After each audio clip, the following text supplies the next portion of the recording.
So it hasn't even been a month since Theresa May's cabinet and all the top dogs like Philip Hammond have left the government, and they're already started chatting about and expressing opinions about the new government. Philip Hammond has said that no-deal Brexit will be a betrayal of the Leave vote.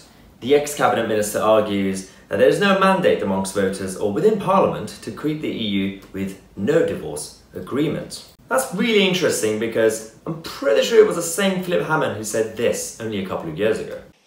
Let's look for a moment now at the default option, the World Trade Organization rules, which is where we will end up if we leave the EU without a deal agreed. For anyone who wants to ensure a clean break with the EU, the WTO is the only honest model. But there's one thing to be against a no-deal Brexit, even if you're Chancellor, or now former Chancellor, but also, on the other hand, having said that, you have to commit to your manifesto, and when you stand on a manifesto during an election, you have to do it. This is what Philip Hammond said.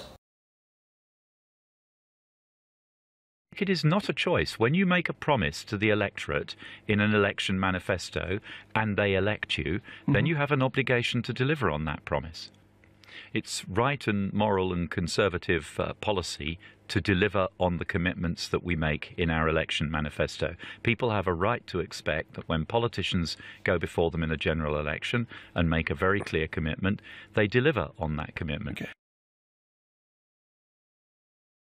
But yeah, apparently he doesn't care about his own words. But Philip Hammond is complaining about the whole Brexit situation, and he says it's a mess in the government. I mean, literally until a few weeks ago, you were in the government. You were responsible at one of the top teams to sort out the Brexit situation. You refused to fully prepare the UK for a no-deal scenario.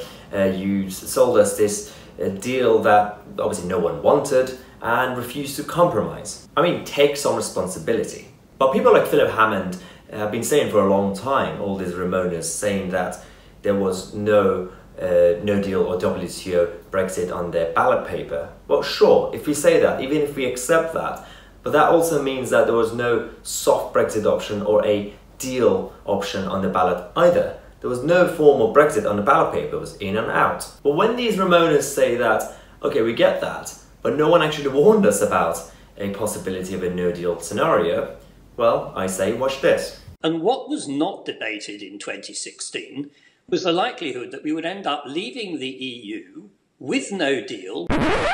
Then, of course, there are those who'll argue that we could pull out of the EU and fall back on the World Trade Organization rules. There's relying on our existing membership of the World Trade Organization, where, like Russia or Brazil, you put nothing into the EU but get nothing out in terms of preferential access. That's the WTO model. Okay, you activate Article 50. You're going to activate that immediately? It takes to activate that immediately? That is what, if British people vote to leave, that's what we should do. On the 28th of June, you will activate it at the European Council. That's what we have to do. What would happen next? You have 2 years to negotiate. At the end of those 2 years, you are out, and you have to operate under World Trade Organization rules. And at the end of that 2 years, there is no guarantee that agreement will have been reached, but our exit would be automatic. The electorate will have spoken. We will have to invoke Article 50. Once you invoke Article 50, it is a one-way street to the exit, which will happen in 2 years with no agreement of any kind at all, if necessary. And what was not debated in 2016 was the likelihood that we would end up leaving the EU with no deal. Yes, it was your own Remain side that warned us about this. So just accept it, Philip. Accept it. But the serious question is, who is Philip Hammond to lecture Boris Johnson on Brexit? Ross Clark wrote in The Spectator recently that there is a role in British public life known as the elder statesman, a former cabinet minister who dispenses wisdom to those currently in office based on their own experiences and observations. There are two qualifications for such a position.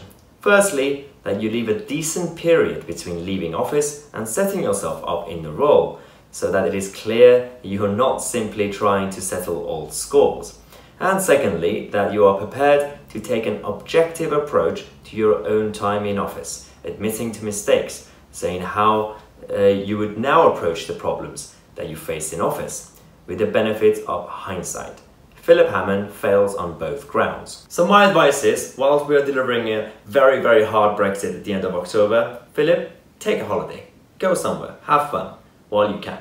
Thank you for watching. Make sure you share this video so everyone knows the truth about Philip Hammond. If you want to follow me on Twitter, my handle should be somewhere down here. And if you want to support the channel, you could become a member, join the Cabinet Club. The link, as usual, will be in the description. And as usual, don't forget to subscribe, click on the notification bell next to it. And I'll see you tomorrow with a new video. And in the meantime, I'm going to hang out with my friend Jeremy.